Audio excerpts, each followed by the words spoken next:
उस बड़ी सी black car से फौरन एक ड्राइवर उतरकर पीछे आया और बैक सीट का दरवाजा खोला। कार से इस बार ब्लैक टेलर सूट में एक आदमी बाहर आया और उसके पीछे पीछे एक सिंपल ब्लू शर्ट और पैंट्स में एक दूसरा आदमी। कीशा की नजरें कार के बैक साइड पर थी और वो ध्यान से देख रही थी कि कहीं उस कार पर कोई डेंट नहीं आया हो। उसने अभी तक उस आदमी की तरफ ध्यान नहीं दिया।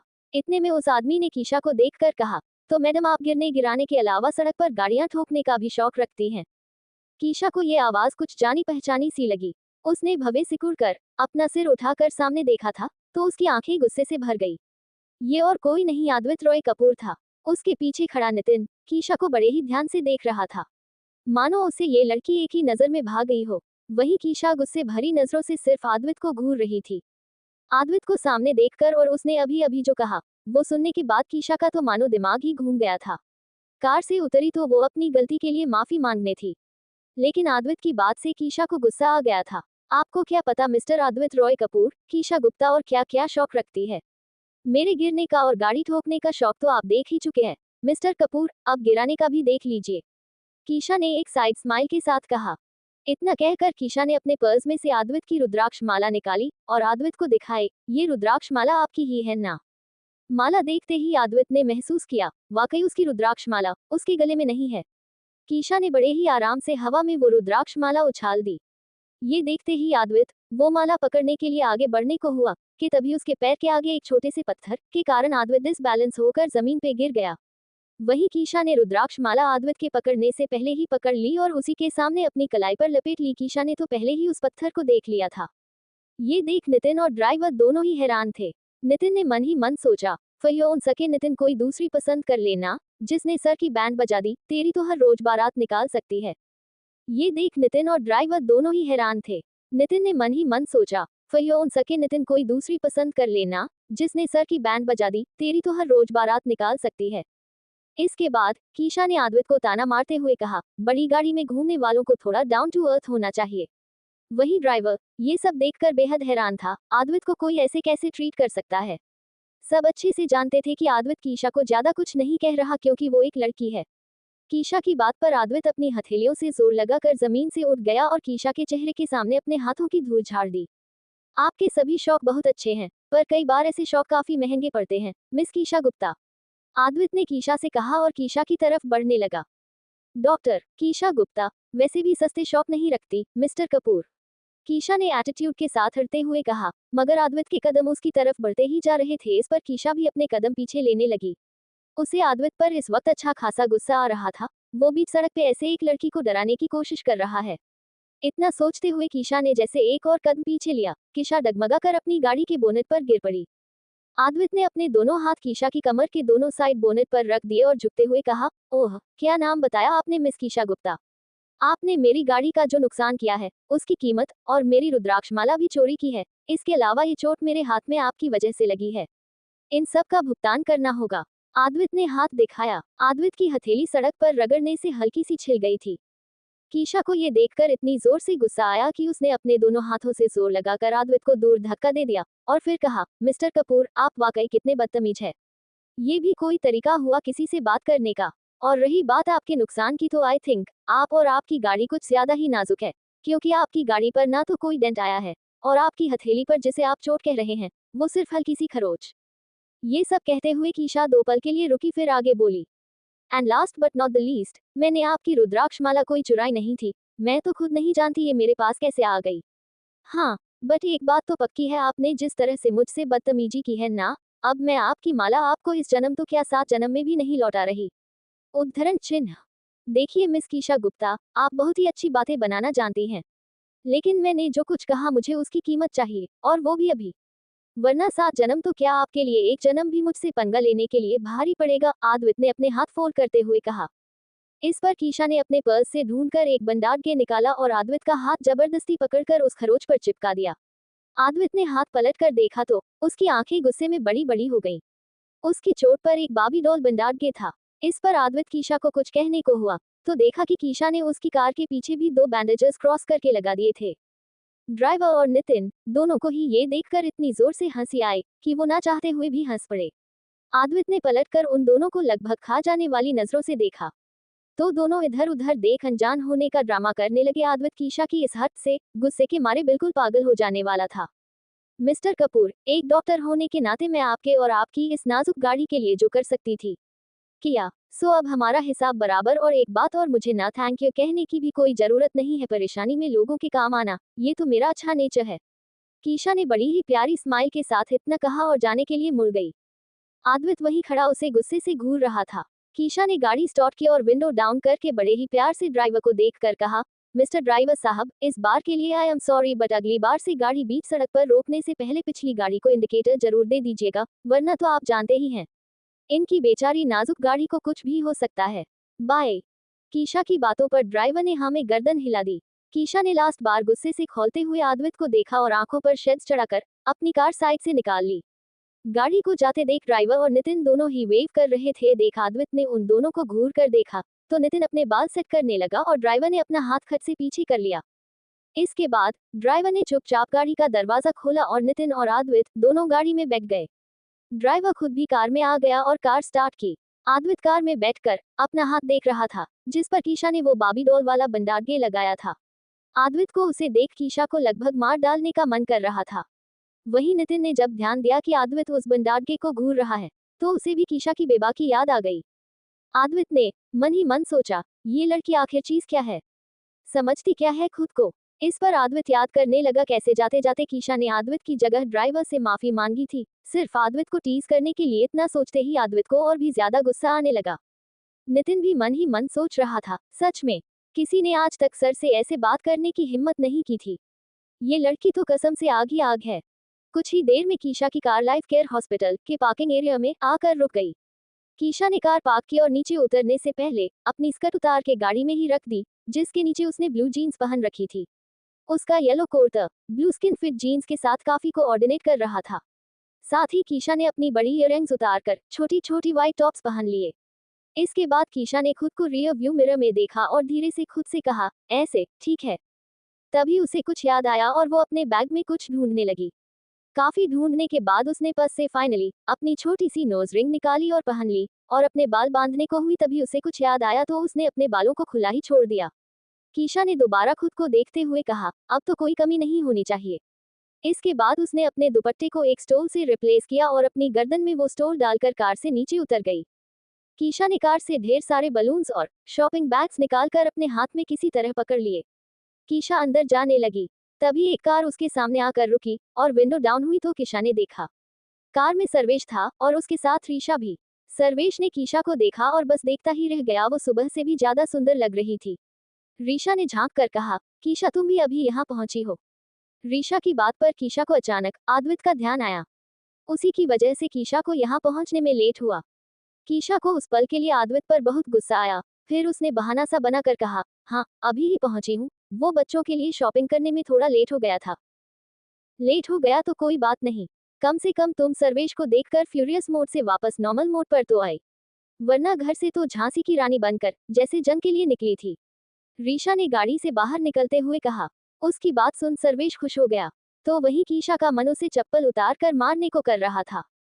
लाओ, ये सब मैं पकड़ लेता हूँ। सर्वेश ने कीशा के हाथ से शॉपिंग बैग्स और बलून्स लेते हुए कहा, वाकई बच्चे ये सब देखकर खुश हो जाएंगे। कीशा, हम पर तुम रहने दो सर्वेश, ये सब इन्हें दे दो, सारा सामान बच्चों को देने से पहले डिसइंफेक्टेंट कराना होगा। कीशा ने इतना कहा और एक वार्ड बॉय को सामान ले जाने का इशारा किया। दूसरी तरफ आरोही के प्राइवेट वार्ड में युवान काफी देर से उसके साथ बातें कर रहा था। दोनों बच्चे एक साथ हंसते खेलते बहुत प्यारे लग रहे थे। कोमल उन दोनों को दूर से ही देख रही थी। उसने काफी समय बाद आरोही को काफी खुश देखा था। उन दोनों को देख कोमल को मानो अपना और आद्वित का बचपन याद आ रहा था। कोमल याद कर रही थी कैसे बचपन में वो दोनों एक दूसरे से घंटों लड़ते झगड़ते बातें करते थकते ही नहीं थे और कोमल जब भी कभी किसी भी बात पर रोने लगती, आद्वित उसे हंसाने के लिए क्या कुछ नहीं किया करता था। ये सब याद करते हुए कोमल मन ही मन मुस्कुरा रही थी, जबकि उसकी आंखें कुछ नम सी थी। युवान कुछ ही देर में आरोही और कोमल दोनों का फेवरेट बन गया था। कोमल ने युवान के पास बैठते हुए पूछा, बेटा आप इतने देर से आरोही के साथ बातें कर रहे हो, पर आपने अपना नाम तो बताया ही नहीं। इस पर युवान ने बड़े ही प्यार से कहा, मम्मा ने मेरा नाम युवान रखा है, बट प्यार से सब मुझे युवी भी कहते हैं। तभी आरोही ने कहा, युवान कितना क्यूट नेम है। युवान क्या तुम मुझे अपनी मम्मा से मिलाओगे? वो बहुत प्यार करती है ना तुम्हें। उद्धरण चिन्ह। आरोही के इतना कहते ही नर्स युवान के पास आकर बोली, युवान बेटा, आपकी मम्मा आ गई हैं। ये सुनते ही युवान बहुत ही ज्यादा खुश हो गया। कोमल को लगा उसने आरोही की बात पर ज्यादा ध्यान नहीं दिया। युवान, कितना क्यूट नेम है। आरोही ने कहा, युवान क्या तुम मुझे अपनी मम्मा से मिलाओगे? वो बहुत प्यार करती है ना तुम्हें। उद्धरण चिन्ह। आरोही के इतना कहते ही नर्स युवान के पास आकर बोली, युवान बेटा, आपकी मम्मा आ गई हैं। ये सुनते ही युवान बहुत ही ज्यादा खुश हो गया। कोमल को लगा उसने आरोही की बात पर ज्यादा ध्यान नहीं दिया। तभी नर्स के साथ जाने से पहले युवान ने आरोही से पलटकर कहा, ओह मिस प्रिंसेस, मेरी मम्मा बहुत अच्छी है। वो तो संडे को हॉस्पिटल के सभी बच्चों से मिलती है और सब बच्चों के लिए गिफ्ट्स भी लाती है। ये सुन आरोही के फेस पर एक बड़ी सी स्माइल आ गई। उसने मन ही मन युवान की मम्मा की एक प्यारी सी छवि बना ली। इतने में नर्स युवान को लेकर वहां से चली गई। दूसरी तरफ कीशा के हॉस्पिटल में आने की बात सुनकर ही कई बच्चे काफी खुश नजर आ रहे थे। जो उसे जानते थे वह भी और शायद जो उससे अनजान थे वो भी। कीशा में ना जाने क्या जादू था कि उसे देखते ही हर किसी का चेहरा खिल उठता था। शायद उसकी स्माइल जो उसकी आंखों तक में छलकती थी। ये सुन आरोही के फेस पर एक बड़ी सी स्माइल आ गई। उसने मन ही मन युवान की मम्मा की एक प्यारी सी छवि बना ली। इतने में नर्स युवान को लेकर वहां से चली गई। दूसरी तरफ कीशा के हॉस्पिटल में आने की बात सुनकर ही कई बच्चे काफी खुश नजर आ रहे थे। जो उसे जानते थे वह भी और शायद जो उससे अनजान थे वो भी। कीशा में ना जाने क्या जादू था कि उसे देखते ही हर किसी का चेहरा खिल उठता था। शायद उसकी स्माइल जो उसकी आंखों तक में छलकती थी। कीशा हर संडे यहाँ किसी स्ट्रिक्ट डॉक्टर की तरह नहीं सिर्फ एक दोस्त की तरह आया करती थी। हॉस्पिटल के कॉरिडोर में आते ही कुछ बच्चों ने कीशा को घेर लिया था। जाहिर था कीशा और वो बच्चे एक दूसरे को अच्छे से जानते थे। वो सभी ऐसे खड़े थे कि आगे बढ़ने के लिए कोई जगह नहीं थी। सर्वेश ये देख हैरान था, जबकि रीशा ने तो ये नजारा कई बार देख रखा था। कीशा ने उन बच्चों को देख क्यूट सा मुंह बना लिया और अपने हाथ फोल्ड करके बड़े ही प्यार से डांट लगाते हुए कहा, हम तो आप लोग मेरी बात नहीं सुनने वाले। हाँ, कितनी बार कहा है कि सभी अपने अपने वार्ड में रहेंगे। मैं आती हूँ ना आप सब से मिलने। ऐसे सबको परेशान होने की क्या जरूरत है? अगर किसी सीनियर डॉक्टर ने ये देखा ना तो सभी नर्सेस को डांट पड़ेगी। उद्धरण चिन्ह। कीशा की बात सुन सभी ने मासूमियत भरा चेहरा बना लिया। उनमें से एक बच्ची ने कहा, पर हमें आपसे मिलने की बहुत जल्दी रहती है। उसी पल एक और बच्चा बोला, और हम पूरा वीक आपका वेट करते हैं। उनकी मासूमियत देखकर कीशा उन सब के पास बैठ गई। कीशा ने उन सब को गले से लगा लिया और फिर सबको एक एक बलून दे दिया। बलून लेकर सभी बच्चे एक एक करके कीशा को अपनी अपनी तरह से थैंक्स कर रहे थे। कोई कीशा को हक करके, कोई उसके गाल पर किस करके। कीशा भी सभी को प्यार कर रही थी। कीशा के साथ सर्वेश और रीशा भी बच्चों के साथ एंजॉय कर रहे थे। इसके बाद कीशा ने उन्हें अपने अपने वार्ड में जाने को कहा। नर्स एक एक करके बच्चों को उनके वार्ड में ले गई। ऐसे ही करते हुए कीशा सभी वार्ड्स में जाकर बच्चों से मिल रही थी और उन्हें गिफ्ट्स और बलून्स देते हुए बच्चों से बातें भी कर रही थी। और बच्चे भी उसे बातें करते वक्त मानो अपनी कमजोरी और बीमारी सब भूल जाते। सभी बच्चों से मिलते हुए कीशा उनका हाल चाल ले रही थी। कीशा इस वक्त एक बच्ची को समझा रही जो जस्ट अभी अभी हॉस्पिटल में आई थी। उसके माथे पर चोट लगी हुई थी। वहीं वो बच्ची ब्लड देख के इतनी पैनिक थी कि डॉक्टर तो क्या किसी अपने को भी चोट को छूने तक नहीं दे रही थी। कीशा ने भी अपना हाथ जब उसकी तरफ बढ़ाया तो वो जोर से चिल्लाई, नहीं, उसे टच मत करो। आप सब प्लीज दूर रहो। और फिर सिस्क सिस्क कर रोने लगी। कीशा ने उस बच्ची की हालत देखकर उसे थोड़ी दूरी से प्यार से समझाने की कोशिश की। ओ माय डॉल, देखो, हम सब तुम्हें कोई नुकसान नहीं पहुंचाएंगे। हम बस चाहते हैं कि तुम्हारी चोट जल्दी से ठीक हो जाए ताकि तुम फिर से खेल सको। तुम चाहो तो मैं तुम्हारे पास ही बैठूंगी और हाथ भी नहीं लगाऊंगी, बस तुम स्माइल रहना, ठीक? बच्ची ने कीशा की बात सुनते हुए अपनी बड़ी बड़ी आंखों से उसे देखा। फिर थोड़ी राहत महसूस करते हुए कीशा धीरे धीरे अपने हाथ से खून साफ करने की इजाजत दी। कीशा ने बहुत ही आराम से उसके माथे की पट्टी बांधनी शुरू की। बच्ची ने दर्द में हल्की सी सिसकी भरी, लेकिन कीशा ने उसे एक प्यारी सी कहानी सुनानी शुरू कर दी जिससे बच्ची का ध्यान बंध गया। जानती हो, जब मैं तुम्हारी उम्र की थी तो मेरे साथ भी बिल्कुल ऐसा ही हुआ था। मेरे माथे पर चोट लगी थी और मैं भी बहुत डर गई थी, कीशा ने कहा। उस बच्ची ने पूछा, फिर क्या हुआ? आपकी चोट कैसे ठीक हुई? फिर मेरी मम्मा ने भी मुझे एक मैजिकल फेरी के बारे में बताया था जो ऐसे पट्टी बांधने के बाद एक एक करके अपनी लिस्ट में देखकर अपने जादू से सबकी चोट ठीक कर देती है, कीशा ने उसे प्यार से कहा। बच्ची की आंखों में हल्की सी चमक आई और उसने अपनी मासूम आवाज में पूछा, फिर आप ही ठीक हो गई थी उस फेरी के मैजिक से? कीशा ने मुस्कुराते हुए सिर हिलाया, बिल्कुल। और अब देखो, मैं तो यहाँ भी आ गई तुम्हारे जैसे प्यारे प्यारे बच्चों से मिलने के लिए। इतना सुनते ही बच्ची का चेहरा खिल उठा और उसने धीरे धीरे कीशा का हाथ पकड़ लिया। उस मासूम पल में उसकी आंखों में डर की जगह अब एक नन्ही सी उम्मीद थी। सर्वेश और रीशा ने दूर से यह पूरा दृश्य देखा और मुस्कुरा उठे। सर्वेश ने धीरे से कहा, कीशा के पास सच में एक अलग ही जादू है जो किसी भी बच्चे का दिल जीत लेता है। शायद यही वजह है कि ये बच्चे हर हफ्ते उसका इंतजार करते हैं। रीशा ने सहमति में सिर हिलाया। बच्चों के साथ कीशा जिस तरह बात करती है बिल्कुल उनके दर्द को भुला देती है उसकी बातें। उद्धरण चिन्ह। कीशा ने बच्ची का इलाज पूरा कर उसके सिर पर प्यार से हाथ फेरा और उसे एक छोटे से खिलौने के साथ अलविदा कहा। बच्ची ने जाते जाते उसे प्यारा सा थैंक यू कहा और कीशा ने हंसते हुए जवाब दिया, अरे बट वो तो मुझे तुमसे कहना चाहिए कि मुझे तुमसे मिलने का चांस मिला। कितनी ब्रेव हो तुम यार। इस प्यारे माहौल के बीच कीशा ने महसूस किया कि उसकी जिंदगी का सुख वाकई इन मासूम चेहरों की मुस्कान में ही छिपा है। तभी एक नर्स ने कीशा के कान में आकर फुसफुसाया, डॉक्टर कीशा, युवान काफी देर से आपका इंतजार कर रहा है। ये सुन कीशा दौड़ती हुई युवान के पास आ गई जो गुस्से में अपनी आर्म्स फोल्ड करके व्हीलचेयर पर मुंह फुला कर बैठा था। उसका उतरा हुआ चेहरा देखकर कीशा उदास हो गई। युवान ने गुस्से से उसकी तरफ देखा और फिर अपना मुंह फेर लिया।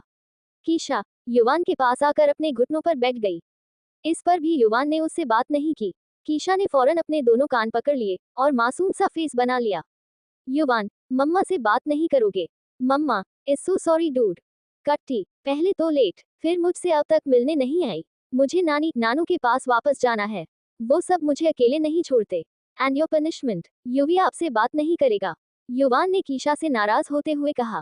कीशा उसकी बात पर उदास हो कर बोली, एंग्री बर्ड आपको पता है ना you are my universe. Still आप ही गुस्सा हो जाओगे तो क्या करूंगी मैं, अपना कोई भी दूसरी पनिशमेंट दे दो मुझे। बट डूड आपसे बात किए बिना तो मम्मा की life black and white TV जैसी हो जाएगी ना। उद्धरण चिन्ह। कीशा की बात सुन युवान ने उसकी तरफ गौर से देखा। युवान बाकी बच्चों जैसा नहीं था, वो हमेशा बड़ों के जैसे बातें किया करता था। युवान ने कहा, आप कितना ड्रामा करते हो ना मम्मा, आपको अच्छे से पता ही है। युवान मम्मा को सैड नहीं देख सकता। दैट्स सो, आप इतना इनोसेंट फेस बनाते हो। फाइन, मैं दिस टाइम तो आपको माफ कर रहा हूँ, बट मेरे प्रॉमिसेस भूलना नहीं नेक्स्ट टाइम से। उद्धरण चिन्ह। कीशा ने उसकी बात पर झट से सिर हिला दिया। युवान ने कीशा को जोर से हक कर लिया। कीशा ने भी उसके माथे को चूम लिया। युवान ने कीशा को ऊपर से नीचे तक निहारा। कीशा भी सीधी खड़ी हो गई ताकि युवान एक चीज चेक कर सके। युवान उसकी छोटी सी बिंदी से लेकर कानों के छोटे छोटे टॉप्स और उसकी नोज रिंग भी। लास्ट में कीशा के खुले बालों को देखकर युवान जैसे ही कुछ कहने को हुआ तो सामने से कीशा ने कहा, कोई कमी तो नहीं रह गई ना, आपकी पसंद से रेडी हुई हूं ना सर। उद्धरण चिन्ह। इस पर युवान ने कहा, हम और इसीलिए प्रिटी से प्रिटियर और उससे भी प्रिटियस्ट लग रहे हो मम्मा। कीशा को उसकी बात सुन हंसी आ गई। वैसे मैं ना धीरे धीरे बिल्कुल ठीक हो जाऊंगा मम्मा, ऐसा डॉक्टर ने मुझे बोला है, फिर मैं बहुत जोर से रन करूंगा पहले जैसे। युवान ने एक्साइटमेंट के साथ कहा। कीशा ने उसकी बात पर हामी भर दी। उसने नर्स के हाथ से एक बलून लेकर युवान की व्हीलचेयर से बांध दिया। इस पर युवान ने कुछ सोचा और कहा, मम्मा मुझे ना सारे बलून्स चाहिए। कीशा उसकी बात पर थोड़ा हैरान थी। बट डूड, ये बलून्स अभी कुछ और बच्चों को भी देने हैं। सो ओनली वन, युवान। उद्धरण चिन्ह।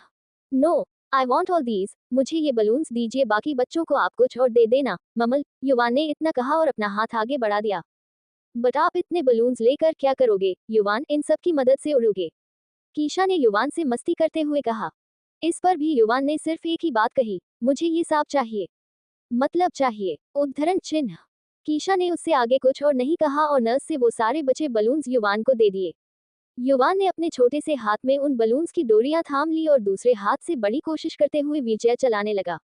नर्स ने उसे रोकने की कोशिश की तो कीशा ने उसे इशारे से चुप करा दिया और युवान के पीछे पीछे जाने लगी। युवान अपनी व्हीलचेयर लेकर एक प्राइवेट वार्ड में चल गया। कीशा भी उसके पीछे गई।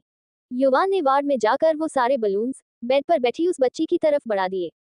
ये मेरी मम्मा लेकर आए हैं, मिस प्रिंसेस, प्रॉमिस फुलफिल्ड, आप पकड़ो इन्हें, युवान ने बेहद मासूमियत से कहा। ये देख कीशा के चेहरे पर एक बड़ी ही प्यारी सी मुस्कान आ गई।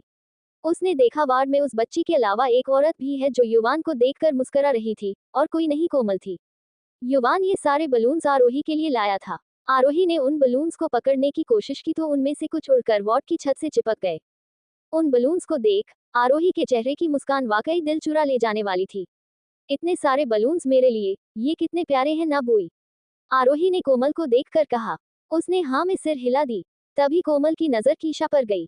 कोमल उसे देख के बोली, तो आप युवान की मम्मा हो? प्लीज अंदर आओ। उद्धरण चिन्ह। ये सुनते ही आरोही ने वार्ड के दरवाजे पर खड़ी कीशा को देखा। आरोही कीशा को अपनी बड़ी बड़ी आंखों से ध्यान से देखने लगी। उसके मुंह से एक ही वर्ड निकला, फेरी।